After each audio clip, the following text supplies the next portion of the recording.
Thomas Hardy. Now, he's one of those absolute giants of English literature, isn't he?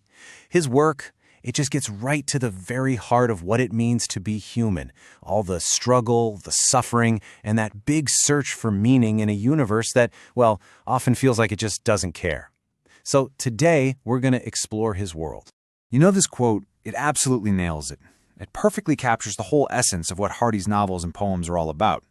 They are just stunningly beautiful, they're deeply empathetic, but wow, are they often unflinchingly bleak. His work really wrestles with the biggest questions of life. So that's the real question, right? What was it about his writing that so directly challenged Victorian society? And why, oh why, do his characters so often meet such tragic ends? Okay, let's dive right in and unpack this. To really get a handle on Hardy, we have to start by understanding the world he created. Because his journey as a novelist, it began with him building this fictional universe that honestly felt more real than reality itself. And that brings us to this incredibly important concept, Wessex.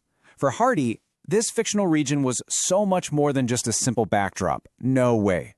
The English countryside, with its ancient rhythms, its folklore, its raw, harsh beauty, it was an active force in his stories. I mean, just think of Egdon Heath in The Return of the Native. It's literally described as a character in its own right, a symbol of nature's total indifference to all the human drama playing out on it. Wessex is truly the soul of his work. Hardy didn't just find his voice overnight, His early career was really a period of experimentation. He starts off in 1871 with Desperate Remedies, which was one of those popular sensation novels full of all kinds of intrigue. Then he completely shifts gears to the charming, idyllic romance of Under the Greenwood Tree. But it was in 1874, with Far from the Madding Crowd, that he really truly arrived. That story about the fiercely independent Bathsheba Everdeen and her three very different suitors totally established him as a major literary figure. Okay, so now let's get into the period that cemented his legacy.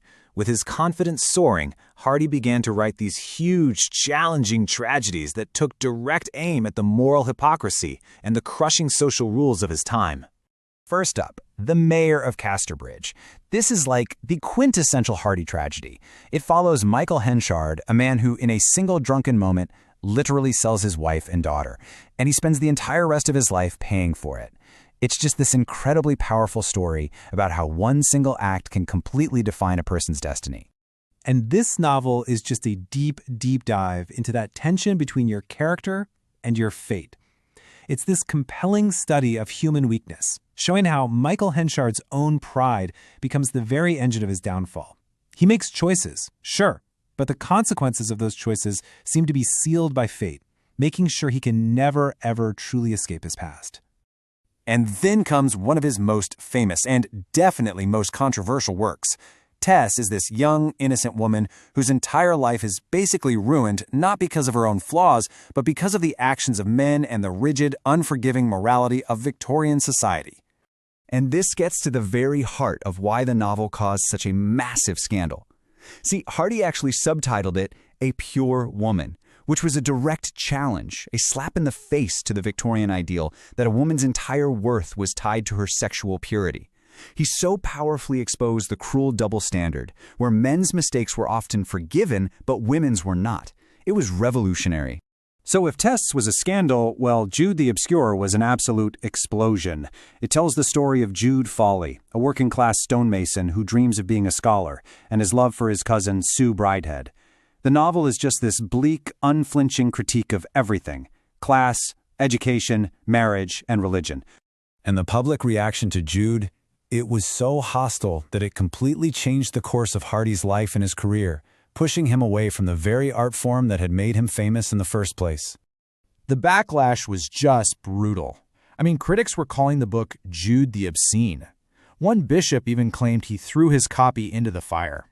This intensely negative reception is pretty much seen as the direct cause for his decision to just stop. He abandoned fiction. He never wrote another novel again. But this public outcry led to this fascinating second act in his career. After the whole Jude controversy, Hardy went back to his first love, poetry, and the shift is just remarkable. As a novelist, his canvas was the huge, sprawling world of Wessex, focused on social critique. But as a poet, his canvas became much more internal, much more intimate. He focused on themes like loss, memory, and profound personal grief, especially after the death of his first wife, Emma. So, after this long career spanning two totally distinct literary forms, what's Hardy's ultimate legacy? Why are we still reading and dissecting and talking about his work more than a century later? So if we're going to boil it all down, what are the crucial takeaways from Hardy's world? His work still resonates so deeply because it's all about these timeless struggles. He shows us characters battling societal rules, battling their own inner demons, and battling the relentless forces of fate. And he does it with incredible psychological depth in this profound empathy for their suffering, all set against a landscape that is just as powerful and unforgettable as any character he ever wrote. And that leaves us with the central question that just echoes through all of Hardy's work, a question that is just as relevant today as it was then. To what extent are we really the masters of our own destiny? It's the ultimate human dilemma, and Thomas Hardy, well, he remains its most poignant and powerful explorer.